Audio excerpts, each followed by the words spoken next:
Hi guys, and welcome to Piano and Keyboard Artist, where we discuss the artists related to pianos, keyboards and synthesizers. And this is a big episode. This is one that many of you have requested. So let's talk about Martin Gore as we look inside the mind of a musical genius.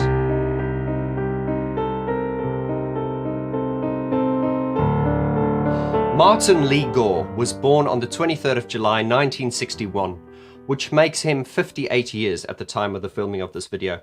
And that just makes me realize how time has passed us by. To think that Martin Gore is nearly 60 years old makes me really feel old.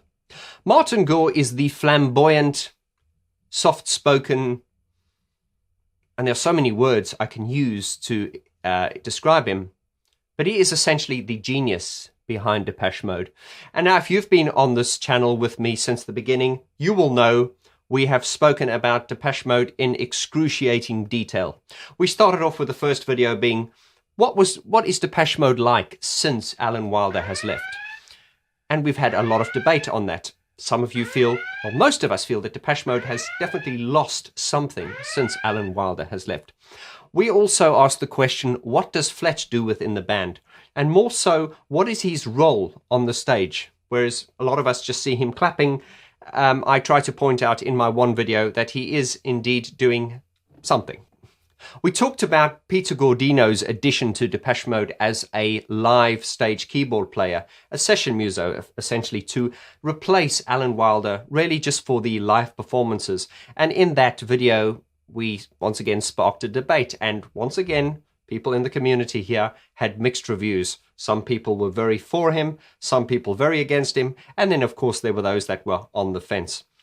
A subject which is hugely debated on this channel is the subject of live drumming. When I asked the question, is live drumming really necessary? It sparked a huge debate. Now there are those of you who are on the fence and not really bothered, but you are in the minority. Most people within the community here have fundamentally picked a side. There are those of you who say, no, we like the live drumming, it really brings something to the shows. But the majority of us here feel that the live drumming can be a bit of a distraction. It can detract from the groove. And that also led me to ask the question, is Christian the right drummer for Depeche Mode? Now, I've always been very conscious of the fact that Christian is a very good drummer, and I always say that. I always recognize Christian as a phenomenal drummer, probably too good for Depeche Mode. It comes back to the drumming when Alan Wilder started in 1993 with the Devotional Tour, and Alan Wilder was not a drummer, but he had learned how to play drums, and he went out onto the tour as the drummer, and the results were very pleasing. And that led me to ask the question that is Christian not too good a drummer for Depeche Mode? And I just think that Christian, as you know, I don't think he shows enough restraint. I think he's too energetic, and and I think Dave kind of spurs him on, and it's a completely different subject. But you know that this is a huge subject and one of the core subjects of Depeche Mode we've been talking about on this channel. We've also discussed the vocals of Martin Gore and Dave Gahan and how their vocals form that iconic Depeche Mode sound. The dark, droning, powerful, direct baritone sound of Dave Gahan, contrasted by the sweet, airy, light tenor of Martin Gore. How the voices blend together to form that beautiful, iconic, glorious Depeche Mode sound. I've also made it my mission on this channel to do an album review series on Depeche Mode's work and to go into more detail than any YouTuber has ever gone before. And in this album review series, we have interviewed the likes of Brian Griffin, who is now a regular guest and contributor to the channel. And we spoke about the first 5 album covers, and we've gone through that in a lot of detail. I've interviewed Peter Kerr about the Shake the Disease music video. And I have also interviewed Mr. Dave Bascombe about the production of music for the masses.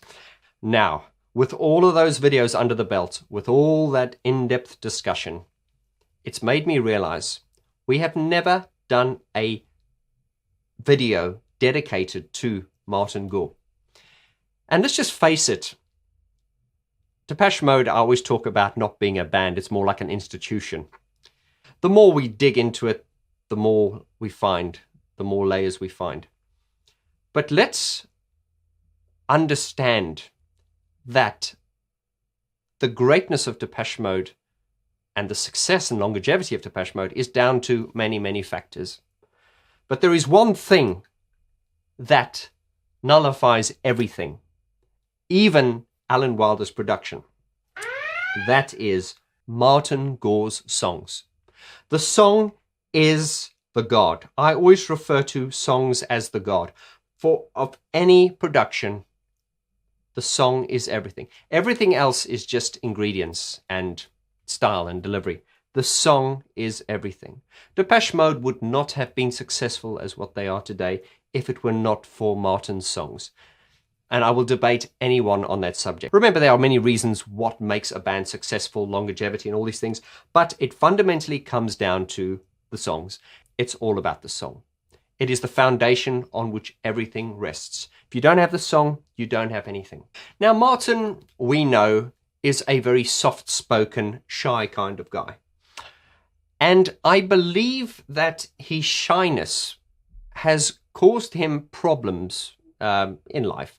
I can relate to that shyness. I was a very shy kid in school, and I could never, when I was younger, and I could never assert myself, and it became a problem. And a lot of my subscribers and friends that are huge Depeche Mode fans, many of you are the same.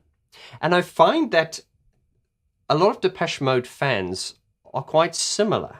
And I don't want to put everyone in the same box, but there are certain character traits. This band does seem to attract a very sort of deep thinking type of person, a very abstract type of person, and that is why I often say when people go, "Oh, it's depressing," I usually say it's because you're too fucking stupid to understand it.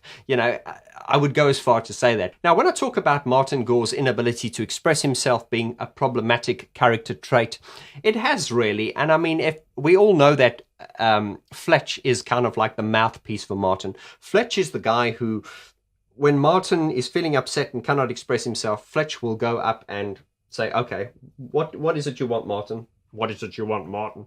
Okay. Listen, Alan, Martin doesn't like that sound in the middle eighth. No, it's got to change."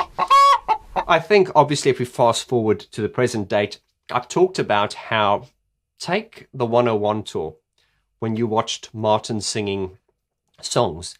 I'm thinking of when he went onto stage singing, "I heard it from my friends about the things you said." He was wearing that white mafia hat, and he stood with his hand on his hip like this, and he just, no, I don't want to say no energy, but he was shy, and even on stage.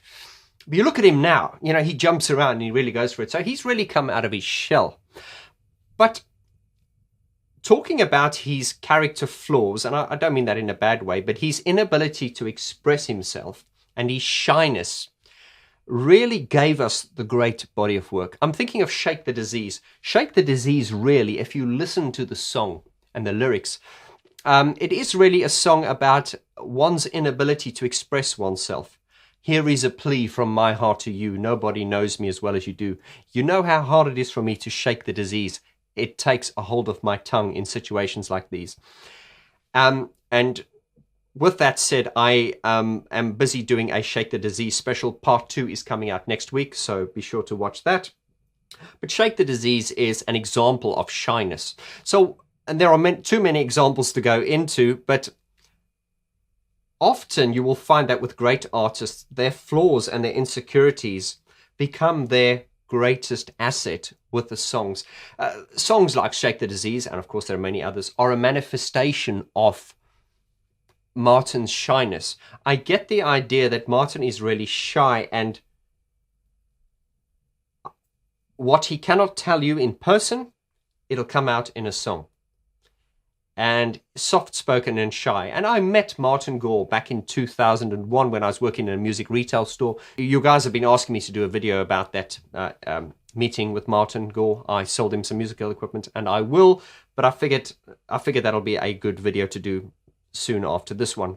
Now, Martin Gore did grow up in Basildon, and Basildon is a town which, it's one of those towns when you mention it, people kind of always snigger. They go, Basildon. It's a small town, and, a band as iconic as Depeche Mode, to come from such a small place, it just proves that greatness is not the town that you're in. My dad always taught me never think or become as small as the town you're from. And Martin definitely had this vision and these ideas. And I'm just thinking now I believe Basildon was quite a rough town in those days. So I think someone as sensitive as Martin, growing up in a kind of rough town, it must have been quite difficult. But he was really into, as a kid, he was into like stories and fairy tales, and he really did shut himself off. He was a real sort of introvert. When I read one of the Depeche Mode biographies, I was very surprised to learn that Martin Gore is actually mixed race. And I'm surprised, I was surprised to read that, and I'm sure a lot of people don't know that now even. But he was, I think it was at the age of 13, his mum decided to tell him the truth, because up until that point, Martin believed that his stepfather was his biological father.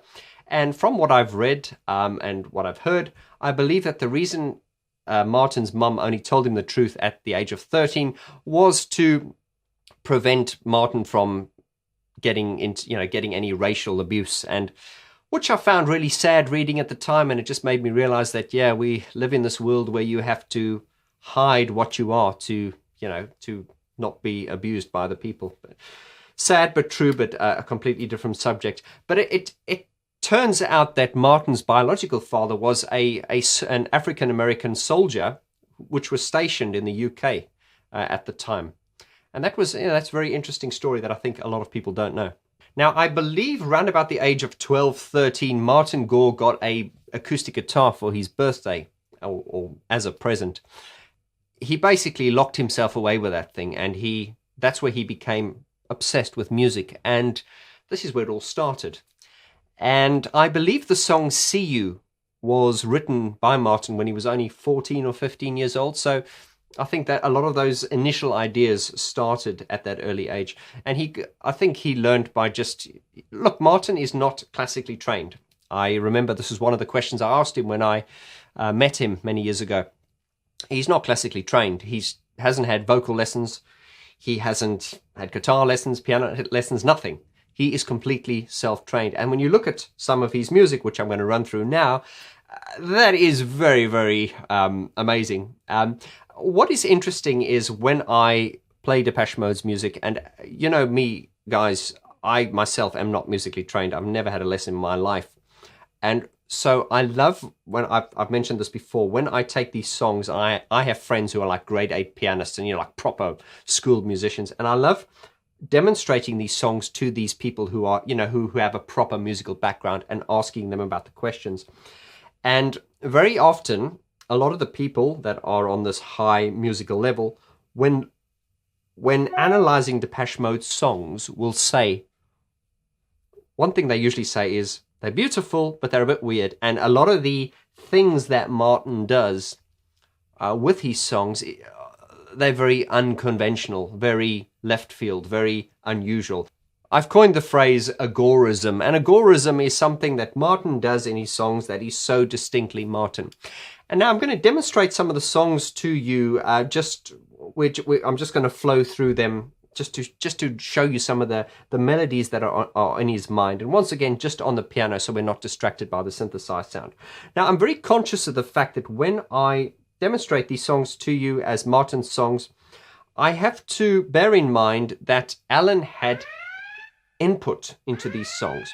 Now, it's a deep subject, but if we take the song Shake the Disease, for example, if you listen to the demo, all the musical parts are in there. All the da-da-da-dun-dun-dun-dun-dun, all the little parts are in there. Martin has talked about Alan being like a school teacher who could say, okay, I like that idea, but let's take it to the next level.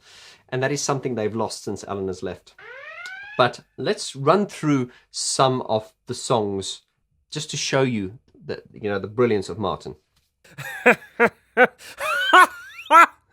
Let's start off with The Sun and the Rainfall.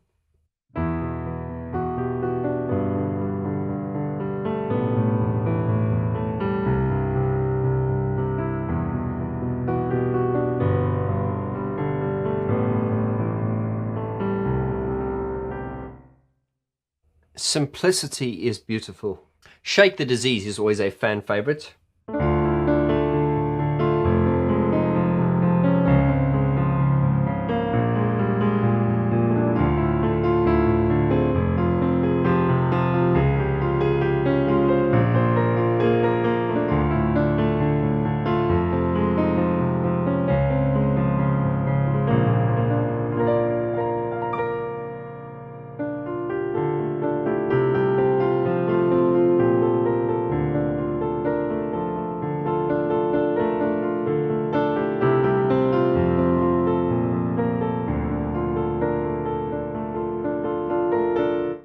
Of course, I am in the middle of doing a Shake the Disease special, so be sure to watch that video coming out next week.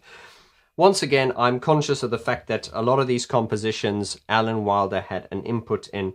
But if I take Shake the Disease, for example, I know that all the parts, all the little da-da-da-dun and all those little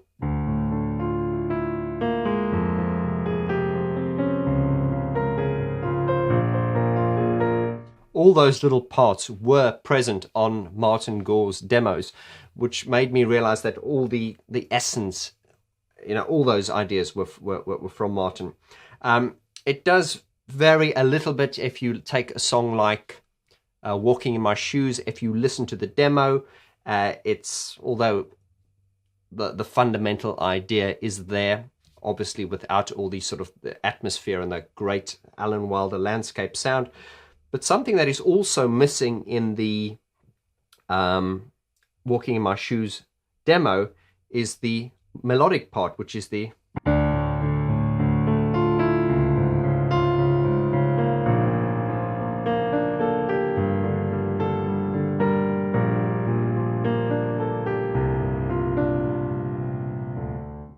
So what I'm pointing out there is that da da da da. That part is not in the demo. So the question I'm asking is, who came up with that melody? Was it Alan or not? And this is the fine line in subject for another video. There's a fine line in, and bands have taken each other to court in suing each other for parts that were put into songs. So, for instance, in this case, Martin would have written the song, but Alan may have come up with this little melody, which Alan might argue is an integral part of the song. Therefore, he requires a bigger cut of the royalty. And that is a very, very complex subject, which we're not going to delve into now. I will do another video to address this regarding the 60s rock band called Procol Harum, and they did that song called A Whiter Shade of Pale.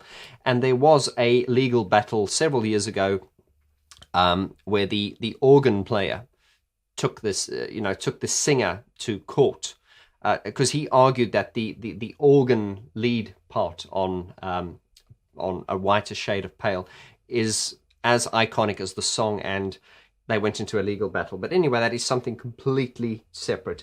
But it is me just being conscious of the fact that Alan Wilder did have great input into Martin's songs. However, I will never take away from the fact that these are Martin's songs. And Martin, full respect to you, brother.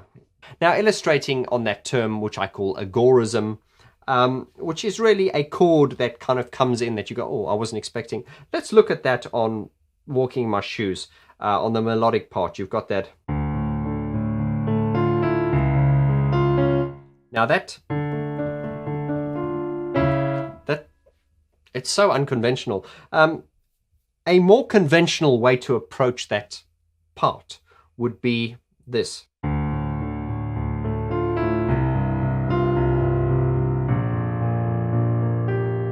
So that was played wrong, of course, on purpose, just to demonstrate. Whereas Martin goes to the... So instead of going... That kind of sounds more... it sounds more easy, whereas Martin is...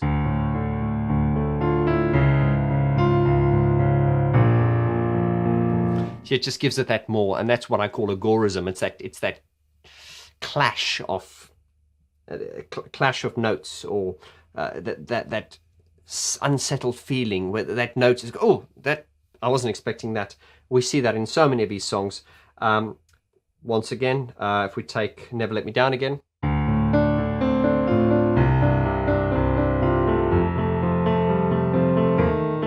it is again.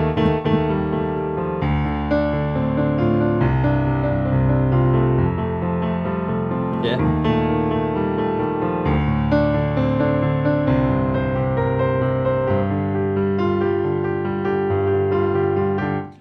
I mean, take Never Let Me Down Again.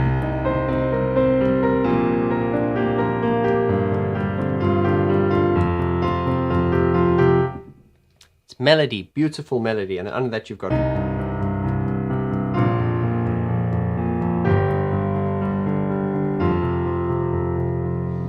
Stripped, one of my favorite Depeche Mode songs. Once again, strip the synthesizers away and just listen to the melody behind it.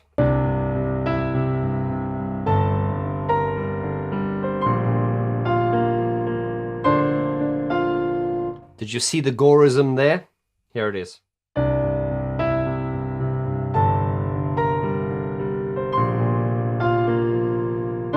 There. It's just that note that you feel the tension and then it resolves afterwards. I think it's called, as my subscriber, Gary Walker, shout out to you, brother. He said it's called a borrowed chord. And that's obviously, he obviously has a better understanding of musical theory than I do. But now coming back to Stripped, watch how haunting this is.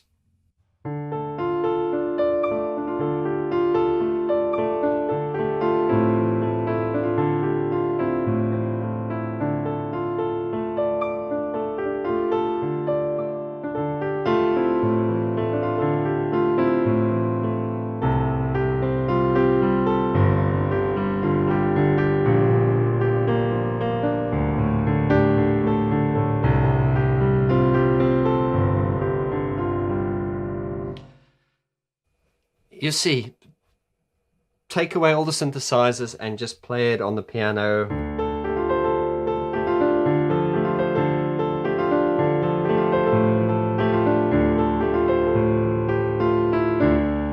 They are beautiful, timeless songs. And I'll go as far as to say that if Martin Gore was born 500 years ago, he would still be a great musician.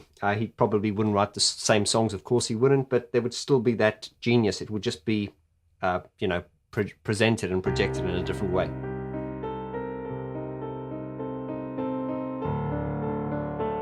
As producer Dave Bascombe said when I interviewed him, that Martin has a tremendous eclectic taste in music. Tremendous taste, wide and varied. I remember Martin Gore talking on an interview once how he listens to music from all different types, very odd, very weird, very stuff that you've never heard of before, very sort of unfound stuff. In this interview, I remember Dave Vaughn interjecting and saying that Martin has always had a soft spot for country. And you can kind of hear that with Martin in his songs. He sometimes has this kind of country, because country music does have this real sort of like, it's all about feeling. And in Martin's songs, there is often this real sort of like, sentimental feeling, which is kind of synonymous with country music in a way. And of course, he also has this kind of glam rock thing going. And Martin's like this melting pot of all this huge variety of eclectic taste and, you know, unconventional approaches, which go into this melting pot, and you get this magic that is Martin Gore. That is so strange that you can't put your finger on it, which is simple and familiar yet weird and strange but beautifully comforting at the same time. It's very difficult to put in words, but if you're a devotee, you will know exactly what I mean. And this is perfectly illustrated in the song Pimp. I mean, that song is mad. Dave Bascombe talked in the interview how watching Martin recording Pimp, he said it was just amazing. Do yourself a favor and check out that interview series. He talked about how Pimp, the recording of that track, went very fast. It was just Martin went in and Martin actually did all the voices in Pimp. Now, a lot of people don't know that. I certainly did not know that. You've got the home in, ha, home in, ha. It was all Martin, and Pimp has got this real sort of operatic thing going. It is a mad song. Now, on the song Pimp, on the record, it's obviously a piano track. Now, all the piano parts on that record were played by Alan Wilder, But let's not take the fact away that these were Martin's songs. And I would love to hear the demo of Pimp, sorry. But I mean, let's just look at Pimp. And I don't want to go into too much detail because I will cover this as part of my Music for the Masses album review series.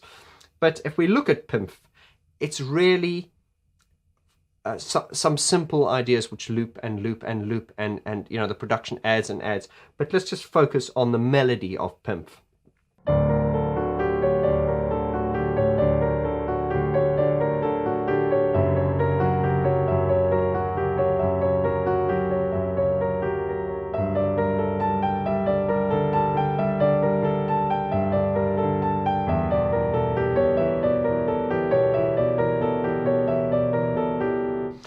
That is odd. That is very, very strange. And once again, when I played the song to one of my grade 8 piano guru friends, he just went, "Oh, wow." Because a lot of the things that Martin does, they're not in the book. It's not conventional. It's not... And sometimes I feel that studying music can sometimes put you in a box, although I'm not against it because it's obviously a great education. But Pimp, what a song. It goes on to be more dramatic on the, you know, it just builds and builds. Eventually we get to...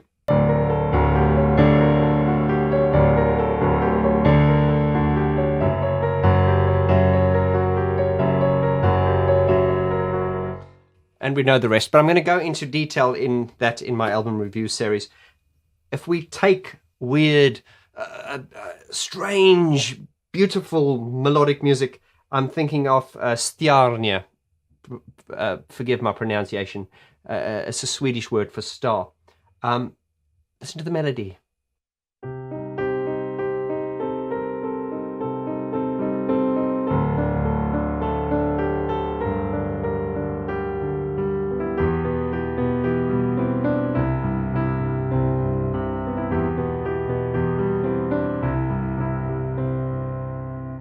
It's all there. And remember, once again, these songs these were from the Music for the Masses album, and these are B-sides, but these songs were played by Alan on the piano, but it was Martin. These are Martin's ideas. These are Martin's songs. So Martin would obviously come up with these, and he'd say, "Alan, can you play them?" Because obviously Alan can play them better.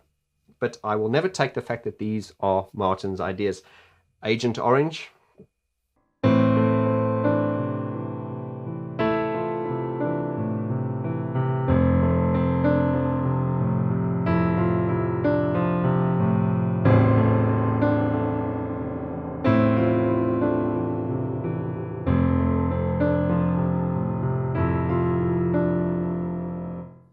Yet another example of a brilliant melody. Here is the house.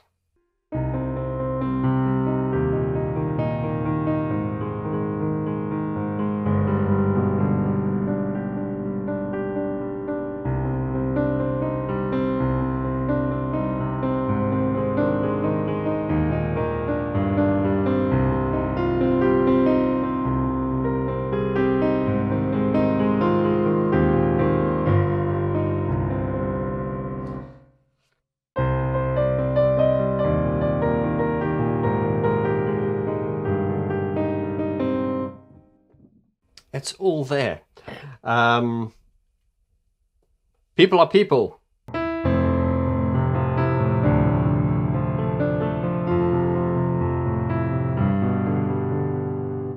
Black Celebration.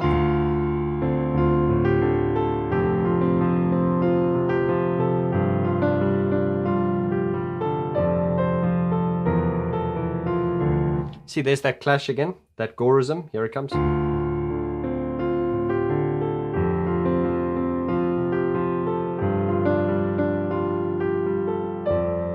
There it is. Always has that Gorism, that way of that chord that just hits you from the left field and you're like, I was not expecting that. Now take a song like Behind the Wheel. We know it as we know it so well, but listen to it as a piano piece, how haunting it is.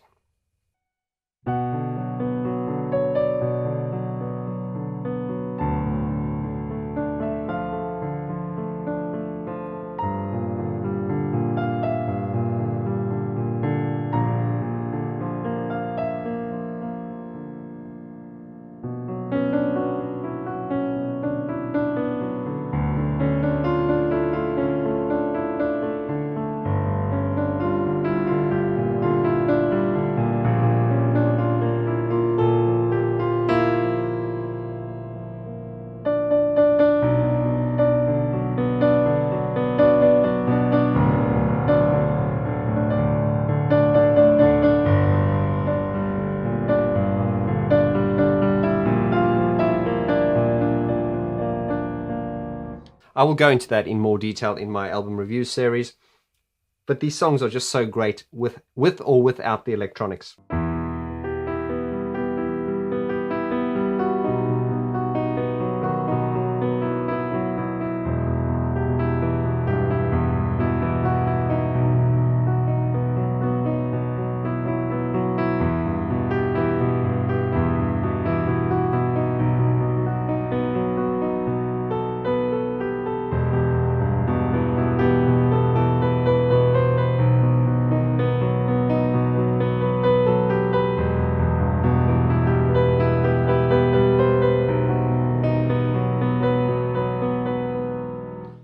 How could we forget Enjoy the Silence?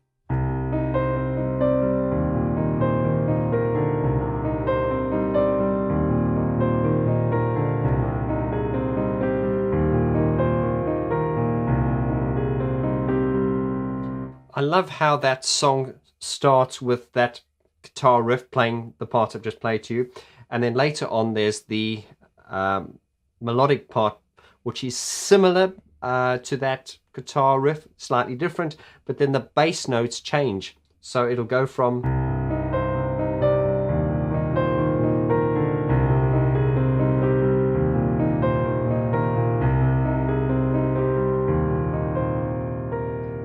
to this.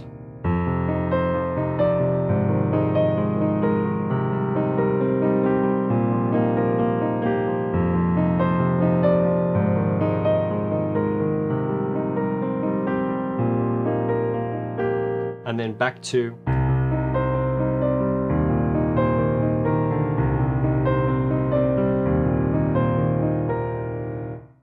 once again, Enjoy the Silence is an example of how Martin's demo was taken to another level by Alan and Flood. So, but I cannot once again take the credit away from Martin for actually coming up with the song and the melody.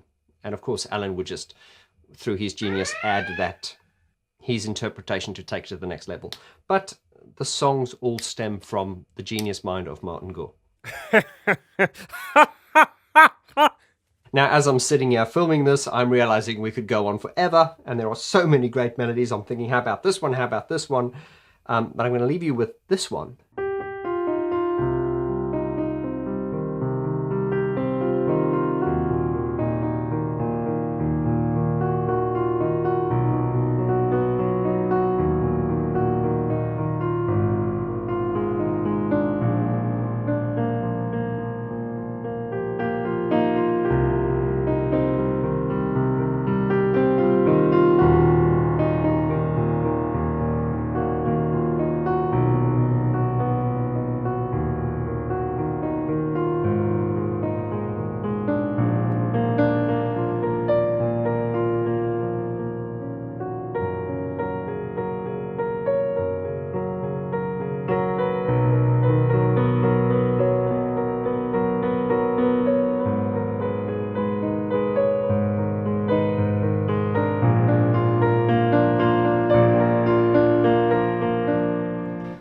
I'll stop right there before I get carried away. But as you can see, there are tons and tons of examples of great songwriting, great melodies, great inspiration. Fill in the blank. With or without the production, these songs are outstandingly stunning, and there are so many different examples. Now, my friends, I would like to leave it up to you. Let me know in the comments below what you think of Martin Gore. If you were to have a beer, if someone said to you, you could have a beer with any one of the 4 Depeche Mode members, which member would you have a beer with? I know for me personally, it would be very difficult to choose, but I would, if I was given the opportunity to have a beer with a member of Depeche Mode, I would choose between Alan or Martin. I'd have to flip a coin. It would be really interesting to have a beer with both of them. So let me know who you'd like to have a beer with. Let me know your feelings on Martin Gore. And once again, even though this is an in-depth look into Martin Gore, we can only scratch the surface even in a slightly longer video like this. So let me know what your feelings are on Martin Gore.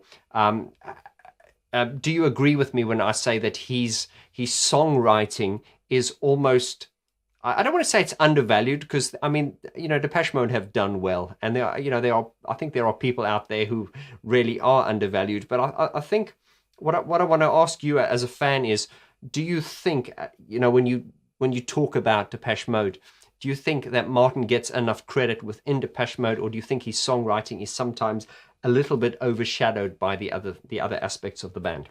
And with that, my friends, I hope you've enjoyed this Martin Gore special. Once again, leave your comments below so we can elaborate in further subjects, in further episodes. Once again, coming up shortly next week, my Depeche Mode album review series continues. We are now going to go on to the next part of Music for the Masses. Also, check out part 2 of the Shake the Disease special, which is coming out this Wednesday. And as always, if you're enjoying this, please consider supporting the channel by joining the Patreon page. There is also a Facebook page and a Facebook group. Feel free to join the Facebook group and jump in and join the fun there. And the Facebook group, we really just use that as a way to discuss the videos and the subjects that we cover here on the Vaughn George channel.